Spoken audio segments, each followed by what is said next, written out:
Ramai orang tanya saya, tak bahaya ke simpan emas fizikal? Kan lagi selamat kalau simpan dalam akaun pelaburan emas bank, dapat nombor je, tak payah takut hilang. Jawapan saya, kalau nak betul-betul rasa kuasa emas, simpanlah emas fizikal. Bukan sekadar nombor. Kenapa emas fizikal lebih baik? Ada 7 sebab utama. Yang pertama adalah emas boleh jadi rolling modal. Kalau anda ada bisnes atau perlu duit kecemasan, boleh pajak di arahmu. Kalau emas digital, tak boleh. Dan yang kedua, boleh jana untung masa harga jatuh. Pemilik emas fizikal boleh pajak beli lagi emas masa murah. Akaun digital hanya mampu tengok graf.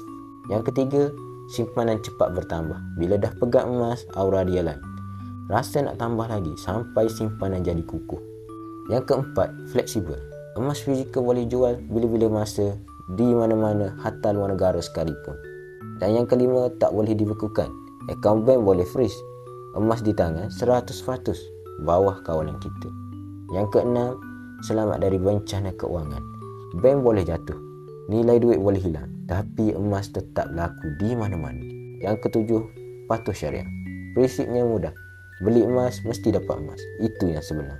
Jadi kalau nak simpan emas dengan cara paling mudah, mula dengan public gold GAP. Boleh mula serendah RM100, simpan selamat dan bila-bila masa boleh keluarkan emas fizikal. Jangan tunggu sampai ada duit banyak baru nak mula. Mulakan dengan jumlah yang kecil, insya-Allah lama-lama jadi besar. Klik link saya untuk belajar step by step cara mulakan simpanan emas hari ini. Teruskan follow saya dan semoga bermanfaat.